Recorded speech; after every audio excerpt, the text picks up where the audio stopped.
Tennessee left no doubt. No doubt whatsoever who the better football team was, how Tennessee wanted to finish that football game 66-24 over Missouri. Win number 9 on the season. First time Tennessee's won 9 games in the regular season since 2007. How about that? First perfect season at Neyland Stadium since 2007. What could all this mean heading towards Tuesday's college football playoff rankings, the next reveal? That and more here on a Monday. Locked on Vols. You are Locked on Vols, your daily podcast on the Tennessee Volunteers. Part of the Locked On Podcast Network, your team every day.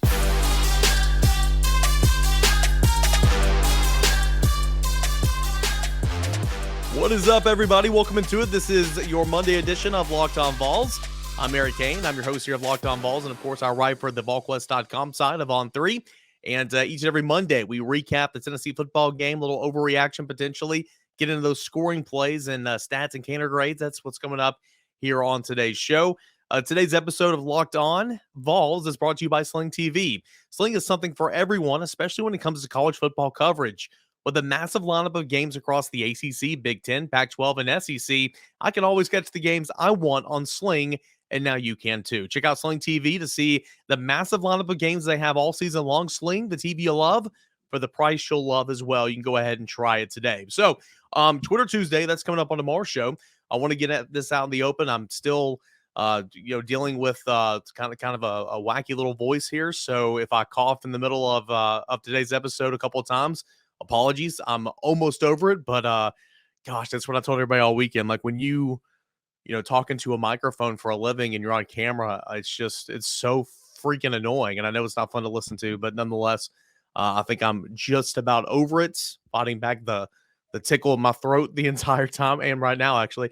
But we're going to get into Tennessee's win over Missouri, my big takeaways, and more here on today's show.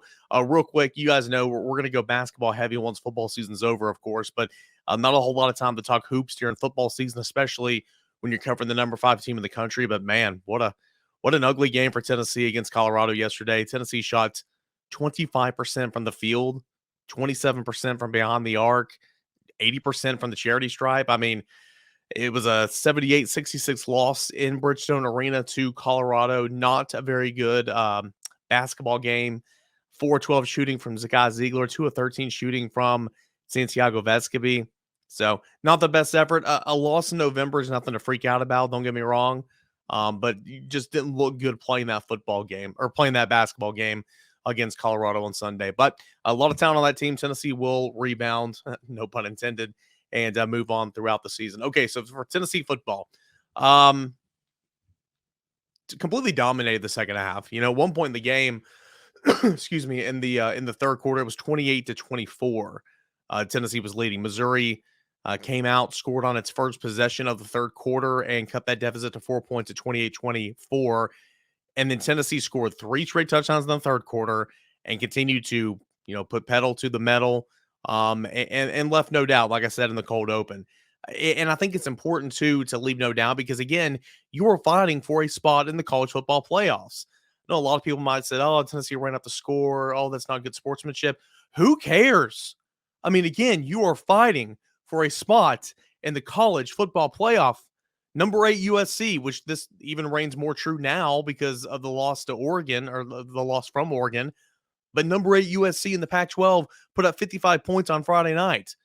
Tennessee wanted to outdo that, of course. I mean, it's all about what the committee sees value in. And maybe the committee won't see value in scoring 60 points. But hell, if you're Tennessee, if you have that opportunity, might as well go and do it, right? This was I kept saying number 11 on Saturday, and I apologize. Missouri was number 13 in total defense coming into the game. Number 13 in the country. And Tennessee scored 66 points on the 13th best team in the country.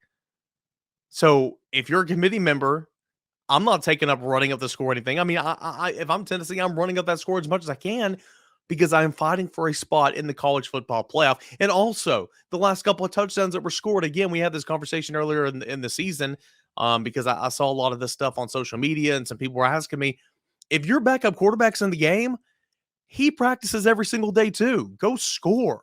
And that's what Joe Milton did to Ramel Keaton. That's what Joe Milton did to Squirrel White. And then, Dylan Sands was able to punch it there in from the 2-yard line. When your backups are in, they practice too. So if you're running your offense and you're still scoring, I have no issue with that whatsoever. But again, none of that matters because what does matter is Tennessee is fighting for a spot in the college football playoff, and Tennessee left no doubt out there. So as far as running up the score, I don't know where you guys come in on that. That's where I come in on it. I just think, who cares? I mean, you are literally battling for a spot in the college football playoff. Tennessee scored 38 points unanswered in the second half. 38 points unanswered from the time it was 28-24. Tennessee scored 38 unanswered points to finish this ball game. And for the defense, that was a little hot and cold. Of course, you let Brady Cook run for over 100 yards from the quarterback position. That's not great. Of course, Tennessee's been so good this season against the run, but I think they finished with 178 yards rushing, and that's well above what Tennessee was averaging on the season. But again, if you take out the running quarterback, they were really good against running backs, but it's not how the game's played. You gotta hold your gap integrity and find a way to get Brady Cook down. But still, this Tennessee defense forced 7 3-and-outs in this football game, 7 3-and-outs. And while Tennessee's offense was flipping the switch and continuing to go, scoring 38 unanswered points, Tennessee's defense, after that first drive of the third quarter from Missouri, Tennessee's defense allowed just 66 yards the rest of the way. So again, the defense wasn't horrible. It was just a little hot and cold at the beginning of the game. And then, of course, it turned it on there in the second half, like the rest of Tennessee's football team. So what about the rest of the college football playoff picture? Well, Tennessee won, left no doubt, 166-24 over Missouri. Number 1, Georgia won 45-19 on the road at Mississippi State. Number 2, Ohio State won 56-14 against Indiana. Number 3, Michigan won 34-3 over Nebraska.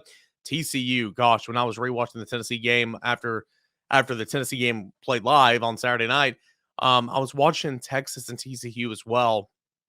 Oh, what a horrible football game. TCU looked like trash. Texas, Quinn Ewers looked like trash. I mean, goodness gracious. That was a bad football game, but TCU got it done. Won on the road 17-10. Of course, you know about Tennessee 66-24. Oregon. This is big. Oregon did lose to Washington 36-34, but that's the only team in the top 8 that lost. LSU took care of Arkansas 13-10, but LSU's not a factor because the only way LSU gets in to the playoffs potentially is by running the table and beating Georgia in the SEC championship game, which I don't see that happening. And then I mentioned USC on Friday night, 155-17 over Colorado. It might come down to Tennessee between the Pac-12 champion. So Oregon's not going to be in it anymore. It's just got 2 losses, of course, but USC might. So, potentially that's kind of what it might come down to, because I think the loser of Ohio State and Michigan will be out because, again, their strength of schedule is just not good. And then you just kind of see kind of where you value. So even though TCU lost, Tennessee's still in a really good spot, sitting at number 5. I expect Tennessee to still be at number 5 when the college football playoff rankings come out on Tuesday, because, again, if it's not broke, don't fix it, or why fix it? And, nobody lost in front of Tennessee. So that's kind of how I view that. But Tennessee's still in a really, really good spot. Won convincingly, won exactly the way it was supposed to do. Jalin Hyatt broke records. We'll talk about that. Hendon Hooker looked really, really good. We'll talk about that. Princeton Fan had a great game. But Tennessee won convincingly, left no doubts in the eyes of the College Football Playoff Committee, and we'll see if that makes any type of difference. But Tennessee win number 9 of the regular season, first time since 2007, undefeated at Neyland Stadium, first time since 2007. Tennessee's a good football team. Tennessee played some good football against the Missouri Tigers, who possess the number 13 defense in the land coming into this football game. So how about that? We will get into some scoring plays, courtesy of the Ball Radio Network, when we return. Talk more about this dismantling of Missouri 66-24. All that and more when Locked On Vols returns. All right. So inflation has us all thinking about different ways to cut back, right? Whether it's driving less, dining out less, or buying less from the grocery store, we can all agree that there's nothing fun about less. That's why I started using Upside. Upside's an incredible app for anyone who buys gas, groceries, or dines out. With Upside, I don't have to cut back because I get cash back on every single purchase, and you can too. So to get started, download the free Upside app. Use the promo code LOCKED ON. Just kidding. My voice cracked as well, so let's look past that. Use the promo code LOCKED and you're going to get $5 or more cash back on your first purchase of $10 or more. Next, you can claim an offer for whatever you're buying on Upside. You can check in like you do on Facebook at the business pay as usual with a credit or debit card, and then you can get paid. In comparison to credit card rewards or loyalty programs, you can earn 3 times more cash back by using Upside. Upside users can earn more that are earning more than $1 million every single week. That's probably why they have a 4.8 star rating on the App Store. So what are you waiting on? Download the free Upside app and use that promo code LOCKED, and you're going to get $5 or more cash back on your first purchase of $10 or more. That's $5 or more cash back on your first purchase of $10 or more by using the promo code LOCKED at Get Upside. Hey guys, welcome back into your Monday edition of Locked On Vols. I'm your host, Eric Kane. Don't forget, Twitter Tuesdays coming up tomorrow. Any questions, comments, concerns, you guys know how to find me on Twitter at _Kaner and at Locked On Vols. Comment on the YouTube channel. I'll see those as well. Twitter Tuesday, your mailbag show. All right, every single Monday, courtesy of the Vol Radio Network, Bob Kessling and Pat Ryan, I bring you the scoring plays, the audio version of Tennessee football each and every week. So there were a plenty here in this football game, of course.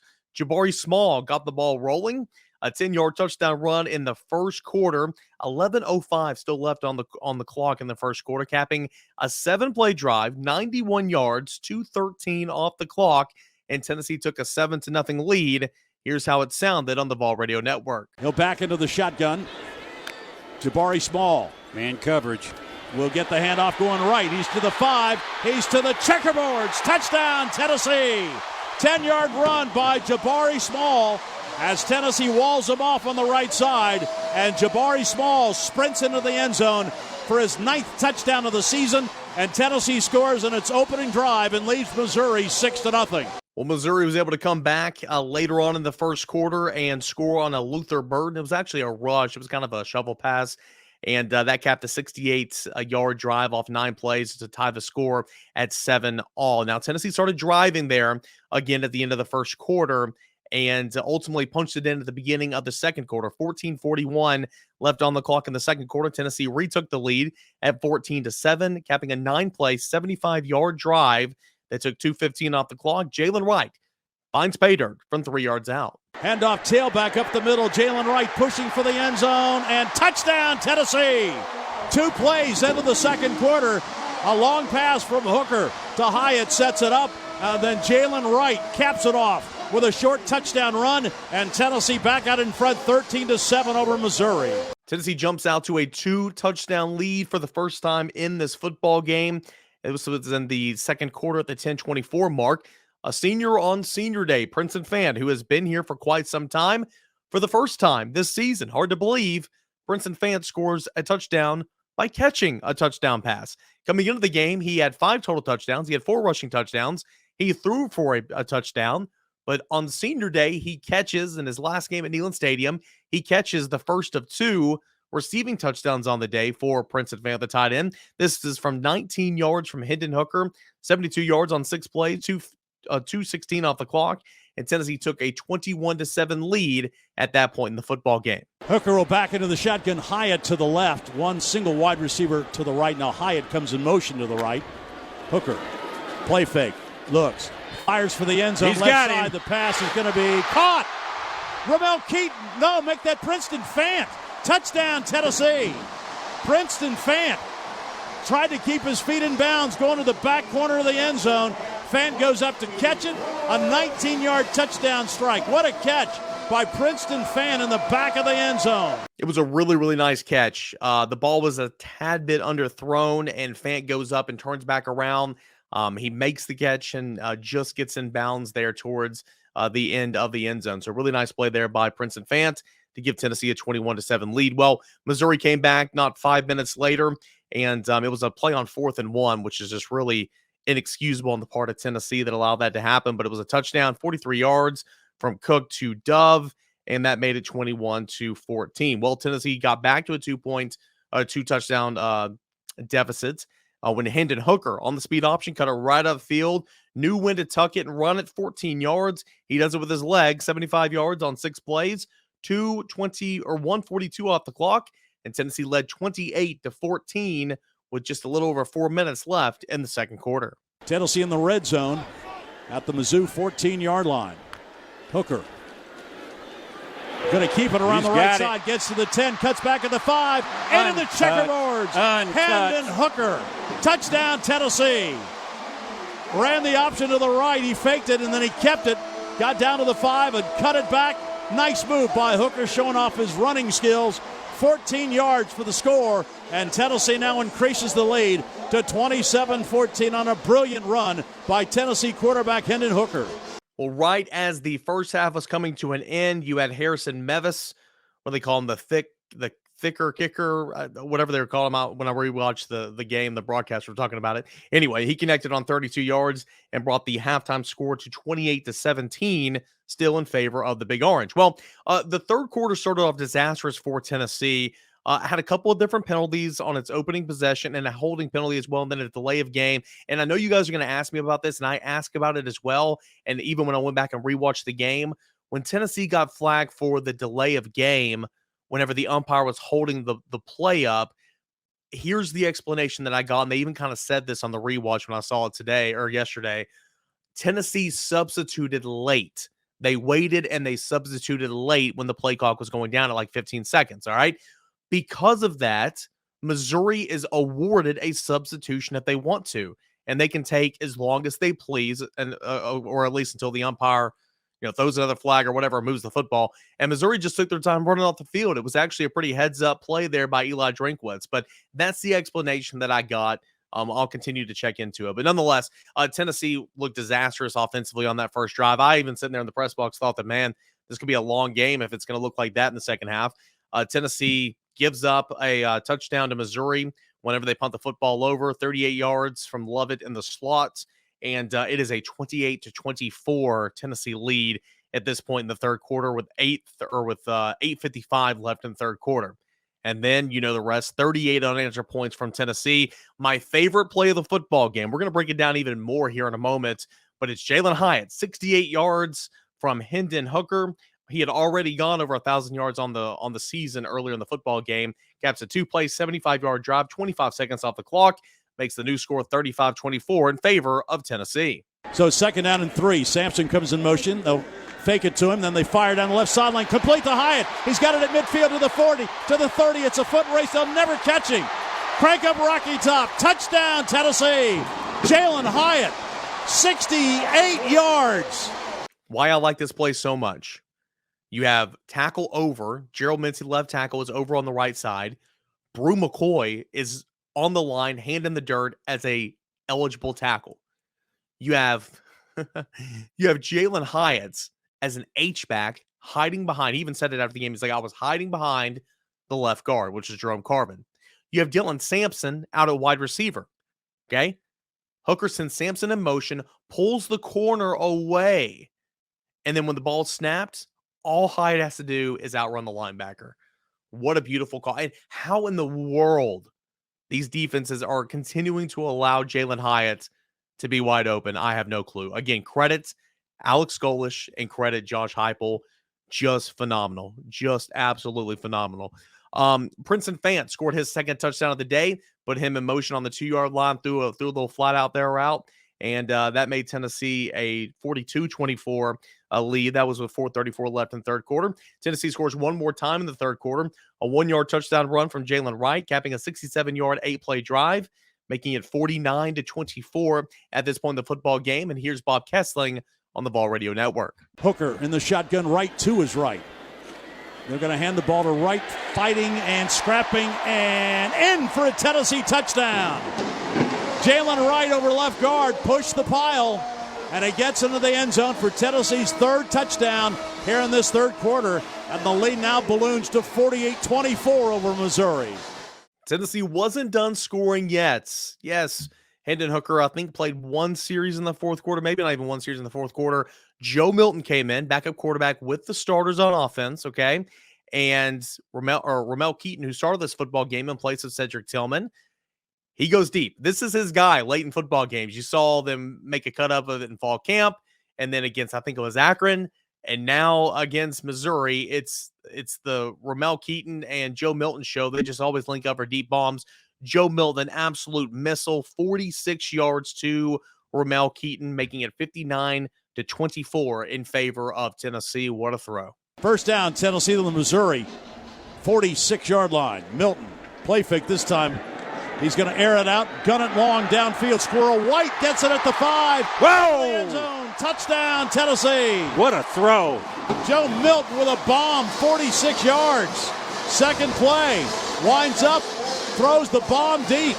That was Ramel Keaton, excuse me. Oh. It was not Squirrel White, it was Ramel Keaton, 80, not 10. Joe Milton released another bomb later in the football game, this with the entire second unit in, and he found Squirrel White for a pickup of, 58 yards, and White just lost his footing and fell right before the goal line. Well, Dylan Sampson, who came on and finished with 98 rushing yards in the game, thought he looked really, really good. He punches it in for his first touchdown of the football game, and that brought the final score to Tennessee 66 and Missouri 24. Milton brings his team to the line of scrimmage. Power formation to the right. Milton hands off, tailback, and he's into the end zone. Touchdown, Dylan Sampson for the score, and Tennessee goes over 60 against the Missouri Tigers for the second straight year. The Sampson touchdown makes it Tennessee 65, Missouri 24. That's how we do it on Mondays. Big thanks to the Vol Radio Network. I have written permission to play this audio for courtesy of the Vol Radio Network every single Monday right here on Locked On Vols, audio platforms, and of course for YouTube. That's how it sounded. That's how the scoring sounded on the Vol Radio Network with Tennessee's 66-24 win over Missouri. All right, stats and my Caner grades. Spoiler, A+ all around on offense.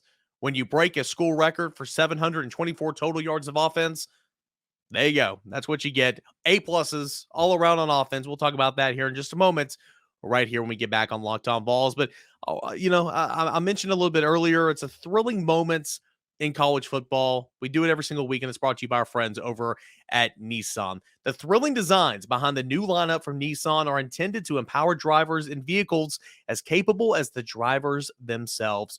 When I think of unbelievable abilities on the field for this week's thrilling moments, again, I kind of just talked about it. It's got to be Jalin Hyatt. No, I'm giving the credit to Alex Golesh, the offensive coordinator, and Josh Heupel, the head coach, because, again, tackle over. Gerald Mincy, the left tackle, goes over and plays right tackle. Brew McCoy is down here, as my voice cracks, is down here on the line of scrimmage. Jalin Hyatt is hiding behind the guard. You send a running back who's out wide in motion. The corner's going with him, going over the middle of the field. And then all Jalin Hyatt has to do is run a simple wheel route, and it's off to the races, wide the freak open. Beautifully executed, beautifully designed, and that's just like our friends over at Nissan. How about that little tie-in right there? That is the thrilling moment of this past week. Just an incredible moment in that football game. And, it's designed by the new features across all of Nissan's new lineup of vehicles. Pursue what thrills you in an all-new Frontier or Pathfinder today. It's available now at nissanusa.com. All right, time for stats and Caner grades right here on Locked On Vols. Don't forget Twitter Tuesday, mailbag show. It's coming up tomorrow. I know you guys have questions about the college football playoff rankings, what we think will happen, about Tennessee's offense. Cedric Tillman didn't play. Will he be back? Stuff like that. Get in all those questions, comments.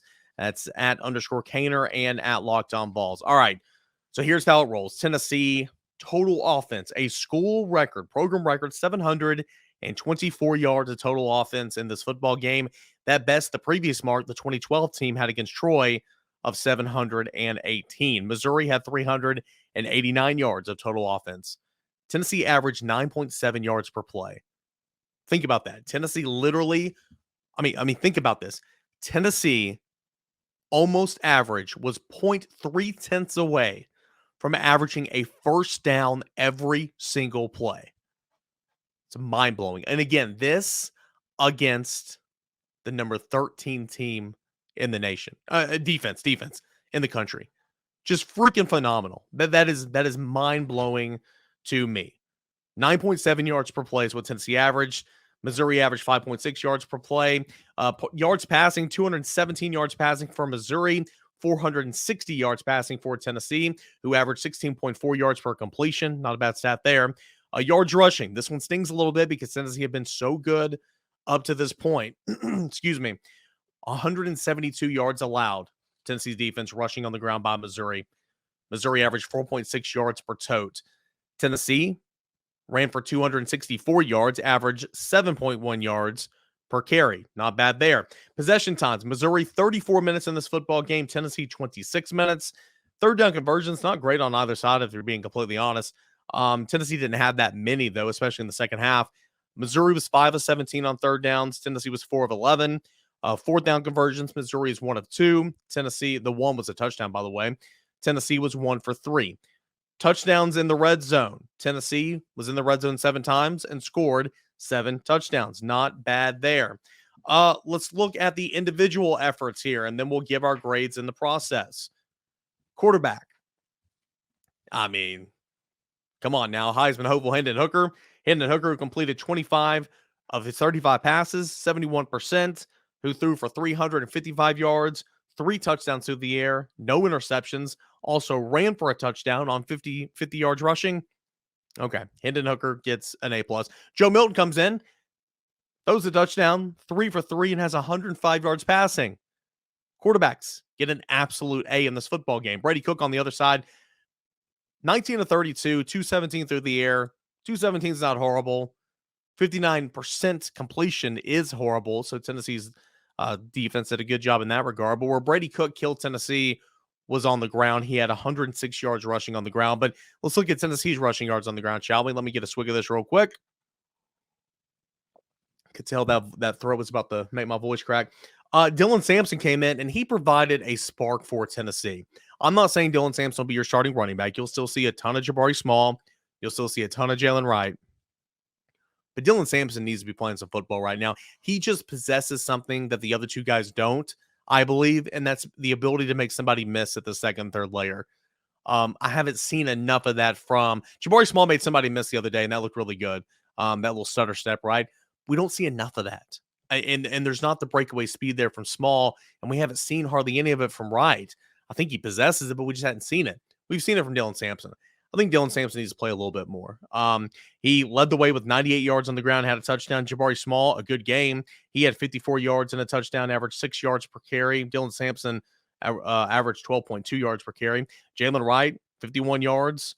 He averaged 4.6 yards per carry. He scored a touchdown. Hendon Hooker, I mentioned, 50 yards rushing, a touchdown as well. Tennessee's running backs get an A. Very, very involved there. Tennessee's tight ends. Princeton Fant, 2 touchdowns, 2 catches, 2 receptions, 2 touchdowns, 2 catches and 2 receptions. It's the same thing. 21 yards. Princeton Fant, A. Jacob Warren. On senior day, they went to him on the first play of the game. He had a gain of, I think, 22 yards. 3 targets, 2 receptions, 34 yards. Blocked well as well. From what I saw, tight ends get an A. Wide receivers. I love that Brew McCoy is continuing to be targeted more. I understand Cedric Tillman didn't play in this football game, but this is the second game in a row where Brew McCoy has won the target battle. I think that's big because, and again, I know that Cedric played last week, but when Cedric's not in, it forces Hendon Hooker to look elsewhere. And again, you want Cedric Tillman in this football game. Don't get me wrong. He's one of the best players on the field. But it's not the worst thing in the world when your quarterback is forced to look to somewhere else to throw. And that's what Tennessee's been with Hendon Hooker while Cedric Tillman's been out. And so, I mean, Brew McCoy is obviously the biggest beneficiary there. He had 12 targets, 9 receptions, 111 yards, which is fantastic. Jalin Hyatt, who went over 1,000 yards receiving in this football game, actually went over 1,100 yards receiving in this football game, finished with 147 on 7 receptions. He was targeted 10 times. And he had a touchdown, really good. Squirrel White, 64 yards on 2 receptions. Ramel Keaton, 60 yards on 2 receptions. He had a touchdown. And Walker Merrill actually had a catch as well. Wide receivers, get an A. Get an A. In the offensive line, anytime you break a program record of 724 yards of total offense, and you literally almost average a first down every single play, the offensive line gets an A+++++++++. Okay, I understand Hooker got sacked 4 times. One time was kind of out of bounds. It was not really on the offensive line's fault. Another time I want to say it was a running back's fault. But anyway, offensive line gets an A++++++++. Looking good in that regard. All right, let's go to defense.